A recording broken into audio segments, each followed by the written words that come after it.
Etrian Odyssey is a first-person dungeon RPG series about exploring a labyrinth. I know, very straightforward. Each game usually takes place in a single town, where your main goal is to explore the labyrinth that resides nearby and reach the end. That's the simplified explanation I can give to this series. There's obviously a lot more that goes on, and the premise kinda changes depending on the game. The series aimed to mesh the complexity of old-school dungeon crawlers with the accessibility and presentation of JRPGs in an attempt to sort of revitalize the genre. How did it do? Well, that's a lot of games, so I'd have to assume it did pretty well. Definitely not like a smash hit that took the world by storm or anything, but it still did pretty well to warrant sequel after sequel, 2 remakes of the first 2 games, 2 spin-off series, Persona Q and Etrian Mystery Dungeon, and then a love letter to the fans of the series in Etrian Odyssey Nexus. Not a swan song, we can hope. One of the neat parts of Etrian Odyssey is that the stories of each game are pretty self-contained. You don't need to play the games in any particular order to understand the very minimal plot that goes on in these games. And trust me, the plot itself is very much not the thing that draws people in. It's actually the lack thereof, and the gameplay of course. It was the type of game I didn't even know I wanted as a kid, in a way I couldn't really describe with words. It was probably a byproduct of being a kid, I don't know. It also taught me some painful life lessons too, and it beat some very obnoxious habits into me. It's partially why I'm so deep into this genre in the first place. Partially. I'll talk about you someday. 2 years ago, I had a rekindled interest in Etrian Odyssey. So much so, I came up with the idea to write a whole script talking about it. It was also around the time where I started to get into script writing, so it wasn't very good and I eventually scrapped it. 2 years later, my interest has returned, and this time I have determination. I guess you should think of this as a beginning of sorts. The beginning of a long retrospect of, personally, my favorite dungeon crawling series. So, let's start at its roots. But not with the seed, because then we'd have to play wizardry.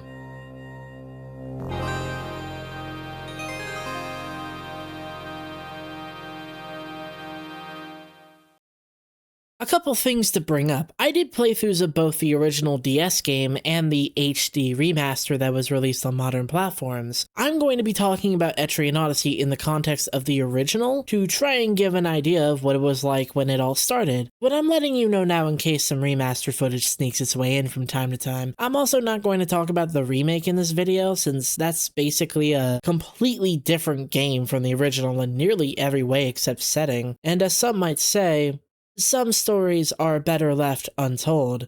At least for now. Also, I'm not going to talk about the post-game. I really don't want to talk about the post-game. Please don't make me talk about the post-game.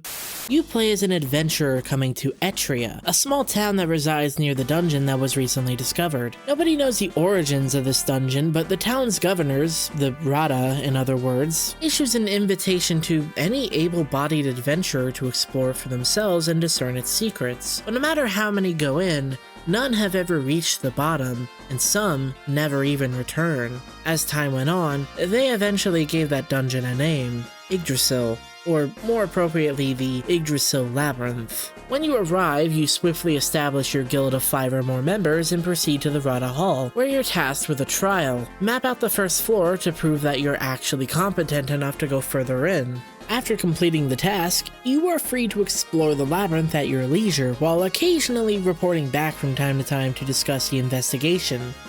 And that's basically it. There's a bit more to it, but this is effectively all you're going to get in terms of plot. Most of the dialogue comes from a narrator that mostly just paints a picture for the things you're supposed to see in your head. The plot being light is intentional. It's to give you, the player, room to imagine the situations your party might get into, whether it's in or out of the labyrinth, and imagine how they would act. It's akin to something like a Dungeons and Dragons campaign where it's about you exploring the labyrinth. Each event, each battle, each painful and humbling moment, your ideation is what gives the labyrinth, the world, your party, its life and personality. It's what makes you attach yourself to numbers on a spreadsheet and a sometimes androgynous PNG. It's what makes you laugh when something hilarious and stupid happens, and frustrated when they miss their attacks. It gives you just enough to let you get an idea, but also lets you come up with your own interpretation of how it plays out.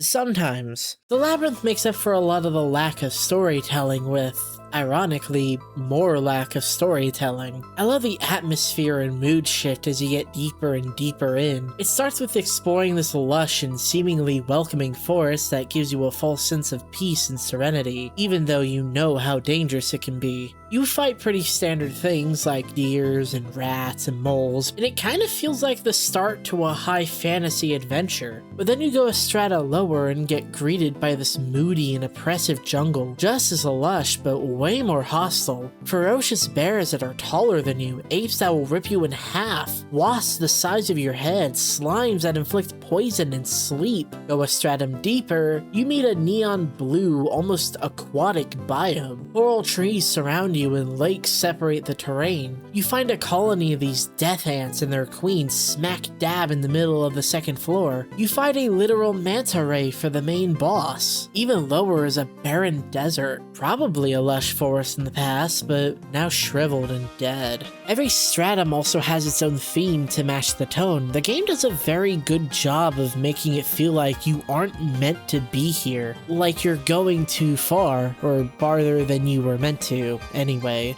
And I love how they round it all out with the fifth stratum. You went too deep, you've seen too much, you've done too much, but you need to see this through, else all of this will be for nothing. It's heightened by this incredibly melancholic theme that also feels heroic or determined in a way, like you're sort of avenging the people that were lost to the labyrinth by uncovering the truth, no matter how ugly or reality shattering it is. And I'm not showing you any of it because I don't want to spoil it. I don't care if this game is almost a decade old, I think this is something worth experiencing for yourself. Now, you should understand that there isn't that much story told to you directly. You won't frequently encounter events or characters that just give you lore or tell you about the labyrinth. It's not all evenly spread out, it kind of feels backloaded, if that makes sense. You are mostly going through the labyrinth because you want to. There isn't a time pressure or really any urgency to reach the end. There's actually a conversation you can have in the middle of the dungeon with one of the established characters, where they literally ask you why you're even doing this, and you can just flat out say you're here to kill time. It's actually kind of funny. There are very rarely dialogue options, but your own characters will never have any specific dialogue. You'll be left with your own thoughts throughout most of the game, just admiring your surroundings and trying to understand the labyrinth's existence. And if anything, I feel like it makes those story moments a lot more impactful just because of how sparse they are. It's a story that doesn't need a lot of words to be conveyed, but when someone starts talking, those words will usually have some weight. So while the plot might seem light on the surface, it doesn't really feel like it. If anything, I think the most underwritten part is Etria itself, but not by much, assuming you do side quests. They give you a small glimpse into the life of being an Etrian, so to speak, but it sucks that the quest rewards aren't really worth it, so you probably won't even see that side of the game unless you are actively going for 100% completion. God help you if you do that. And some of them are pretty one note, like serving as a perpetual reminder to make a good party, and the "I care about you, but for the love of God, please do my side quests" lady. Her name is Valerie. But once you registered your guild and properly equipped your party, there's only one thing left to do. Good luck.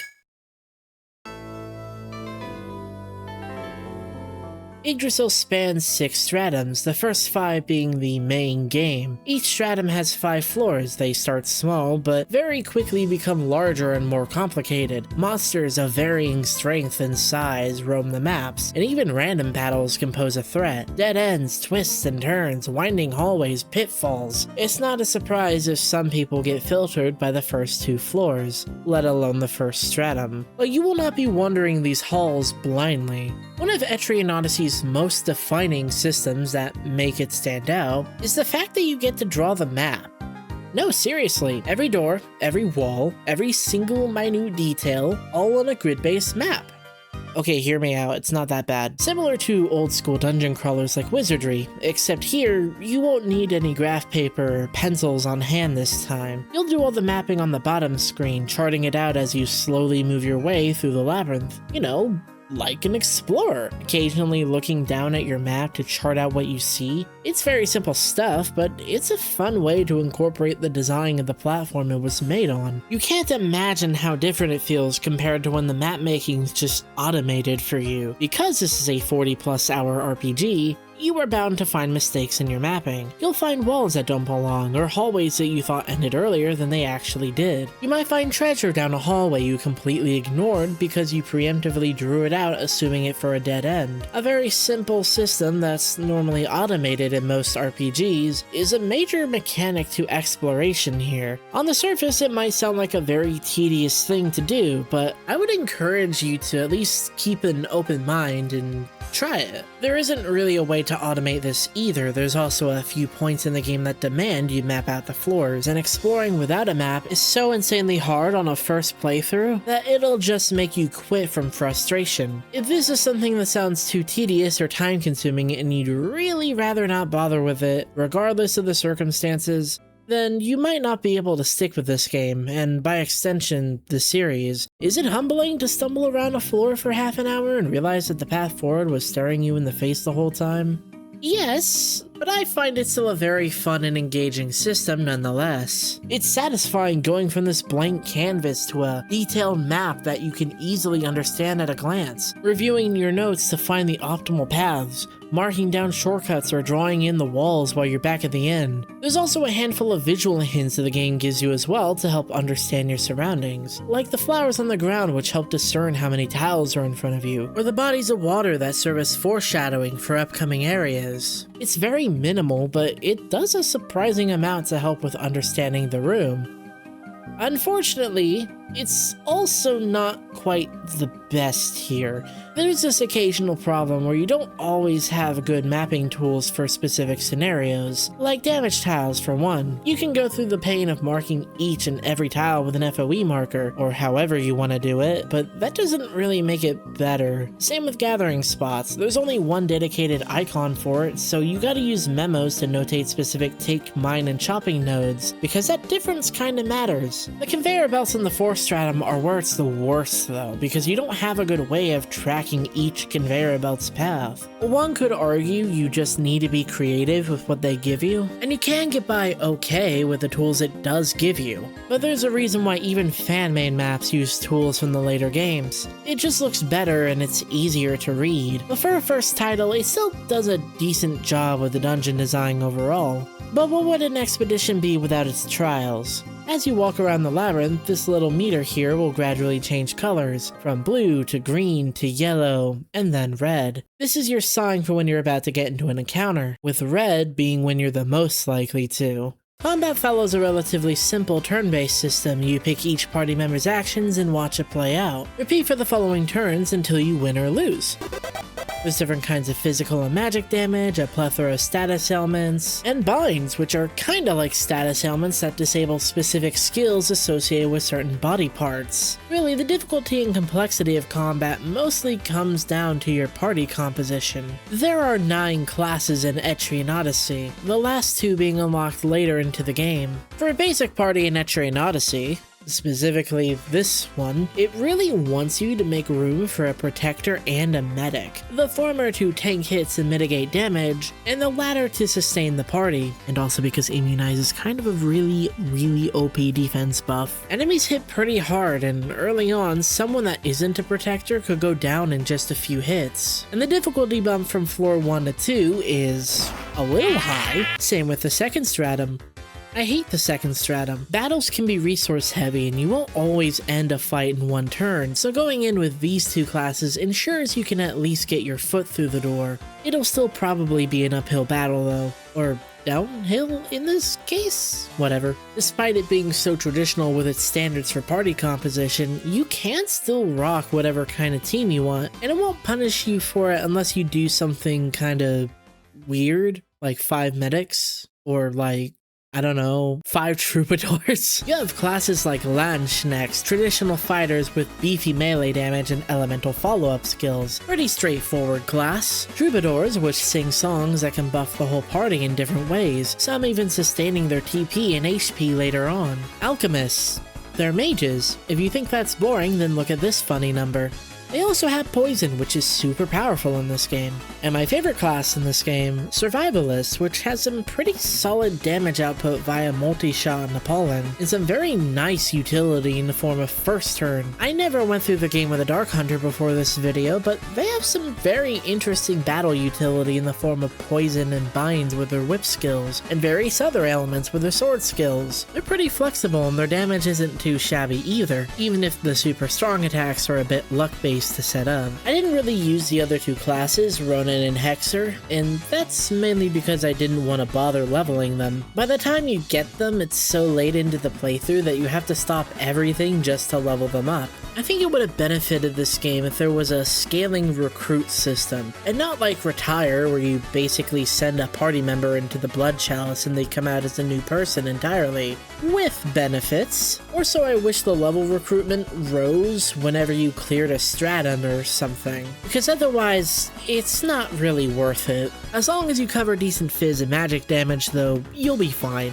The game doesn't punish you for not using all of these systems to their full effect. What matters most is that you have a plan with your team. Not only do you have a plethora of classes, but every class also has their own unique skill tree. They start off with 3 skill points and gain 1 on every level. Some skills also require other skills or passives as a prerequisite to unlock. Think very carefully about where to invest these, as you're not getting many in a playthrough, and a bad team comp can make or break your experience. Misplacing a skill point once in a while won't hurt you that much, but it certainly doesn't feel good. If you do make a mistake in allocating your skill points, then you either have to live with it or do the very tedious process of resting a character and then re-grinding their level back up to par. Rest is a mechanic that resets your allocated skill points at the steep cost of 10 levels. And Etrian Odyssey is already a very grindy game, you really don't want to add more to that. You might be wondering why not just save in different slots. What different slots? Yep, there is only one save slot in this game, a tradition that would last all the way up to Etrian Odyssey 2 Untold. It is ride or die with your decisions. Ignore that.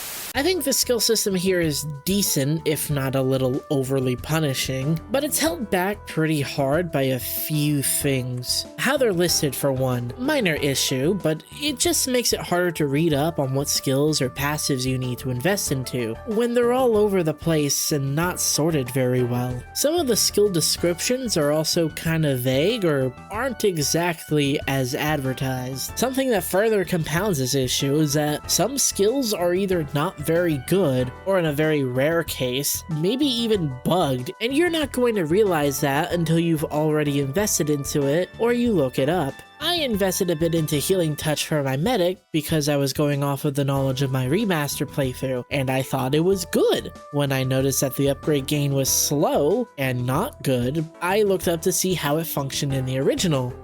This requires 20 skill points to max out and heals only 40% of your max HP. That's less than a salve! Some really weird balancing issues, to say the least. This probably sounds very overwhelming for a newcomer, and it kind of is. The tutorial comes up, tells you what to do, and then sets you off to die in the forest. I would recommend doing your due diligence and reading what each skill does. If you're worried about doing something wrong, then just look up a wiki or a skill sim. And rule of thumb, it's better to have a few really high level skills with a strategy in mind than it is to have a bunch of mediocre skills. With all of that said, when everything is functioning properly, it is fun to see your party start as this ragtag team of goobers struggling to fight moles and rats in the forest and slowly coalesce into this coordinated squad capable of forcing their way through the labyrinth.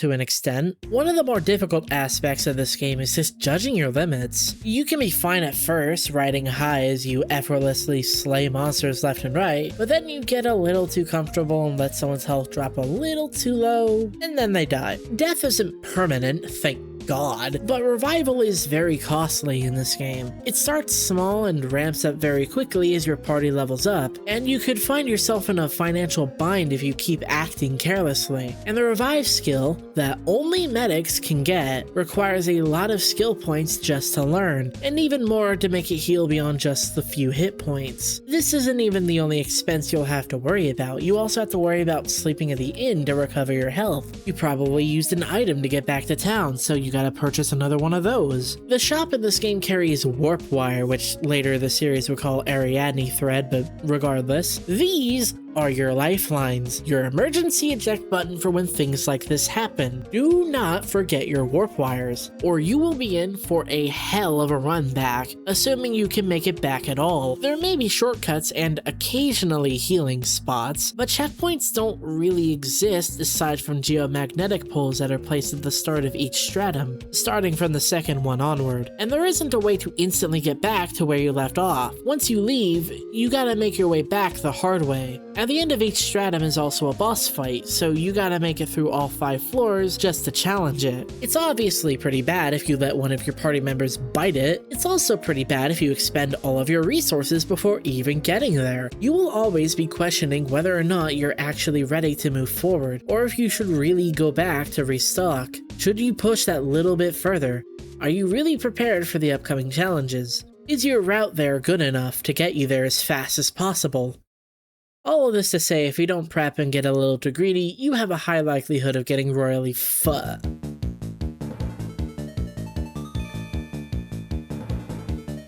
One of the other things Etrian Odyssey is well known for are FOEs. FOEs, or Field on Enemies, or whatever this is, are extraordinarily powerful monsters that are shown as these orange, sometimes red, fuzzy balls that roam the map. They are miles ahead in strength compared to the random encounters, and the first time you see them, you're expected to navigate past them. Most of the time they'll be placed in your way as an element to a puzzle you need to solve. Sometimes they'll try to chase you into dead ends or corners to trap you. Sometimes they're in the way and you just have to deal with them. It doesn't do that last one often, but at one point or another you will be expected to fight them. Some inflict nasty status ailments, some hit really hard, some do both of these things. Some are weaker than they let on and try to overwhelm you with raw numbers. Whenever you move on the map, they move as well. Whenever you take a turn in battle, they'll also move. If you're unlucky enough to be in an encounter when an FOE marches towards you, they can invade encounters and join the fight.